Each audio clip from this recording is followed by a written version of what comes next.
Now that we've added authentication, we take users that sign in to our authenticated page. However, instead of just displaying this logout button, we want to display a number of pages: the user's timeline, their profile, their search page, etc. So to enable users to toggle between pages, we're going to add a bottom navigation bar to the bottom of the home page, and it's going to be available in all of our pages. So to add that, we're going to build out our build auth screen function, and instead of returning a raised button, we're going to return a scaffold. So we can comment out our logout button for now. We'll return a scaffold widget, and to be able to display different pages, we're going to set as the body of this scaffold a special widget called a page view. And for this page view, it'll have as its children a list of widgets, which are going to consist of all the pages that we mentioned. The first one will be the timeline, and I'm just going to auto import all of these by hitting the tab button. We'll first have the timeline page, then the user's activity feed, then the upload page, then the search page,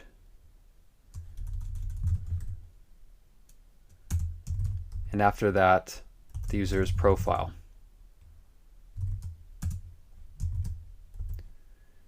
So we want the pages to be displayed in this order, and we want a corresponding button, for example, for the timeline page, for the upload page, etc. The first thing that we're going to do for the page view is we're going to add a controller to enable us to switch between the pages. That's going to be set to a page controller variable that we're going to create in state. So we'll make this page controller variable that will be of type page controller. So within init state, we want to initialize a special widget called a page controller, and we're going to assign it to the variable that we created. And the reason for this, the reason we want a reference to our created page controller, is that since we're creating it when our state is created in the init state method, we want to dispose it. We want to dispose it in the dispose method when we're not on the home page, when we don't need the controller. So we'll create the dispose method and just call page controller dot dispose to get rid of it. This is a common pattern for widgets that we have to initialize with init state. So now that we have our page controller, we're going to also add a function called onPageChanged. And what this will do is it's going to first take the index that we're on. So for example, if we're on the 0th index of this children list, then we're going to be displaying the timeline page. If we're on the first index, we're going to be on the activity feed page, etc. So we're going to pass this value to onPageChanged, and we want to put that index value in state in order to pass it to some other widgets, namely our bottom navigation bar.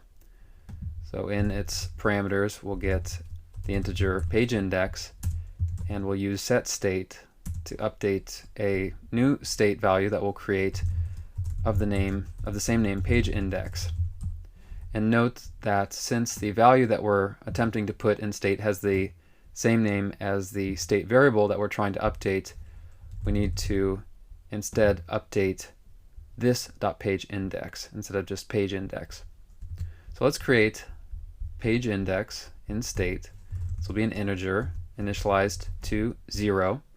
We could set a different initial index within our page controller by setting initial page to something else other than 0. By default it'll be 0, but we could set it to, say, 2 to display the upload page. And now, since we have these two values, we're going to add another argument to our page view called physics.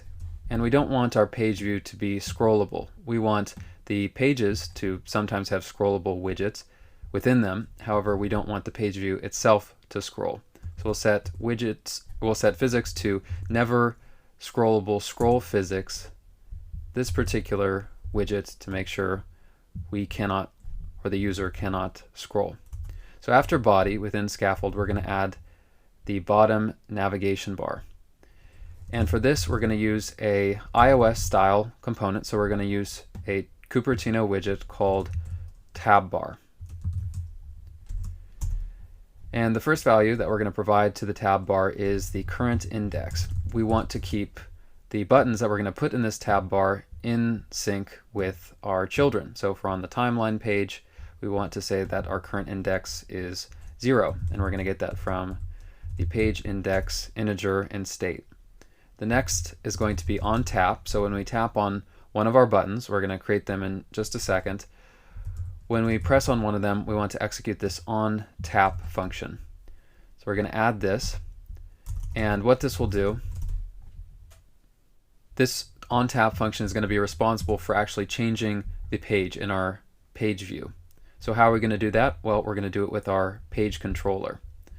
So first, on tap is again going to get in its parameters the page index, and we can use the page controller to change the page that we're on with the help of the method jump to page, and this method just accepts the integer, the page index.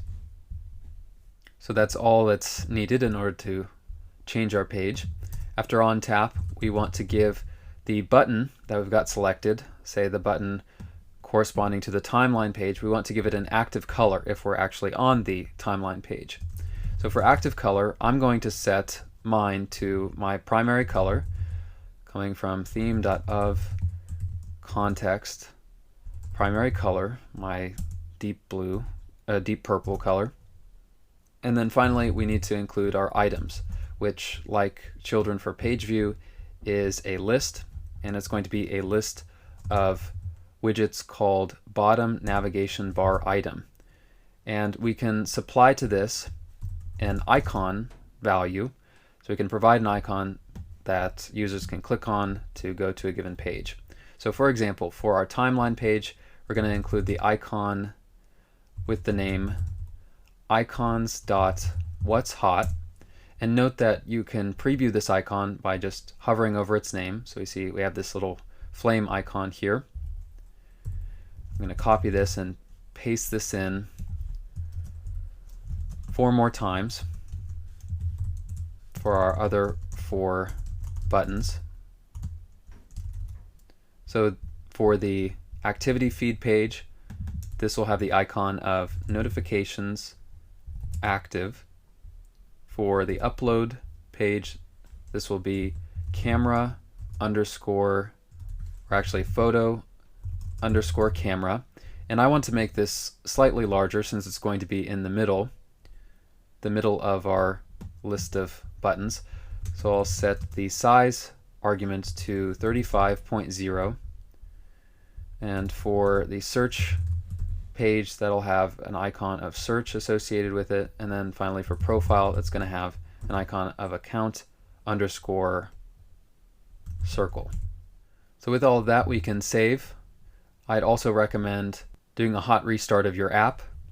And when we take a look at our simulator, we see initially we're on the timeline page. We see our first navigation bar button has the active color that we applied, and we see up at the top the text timeline. It may not be easily visible, but we're displaying the correct page.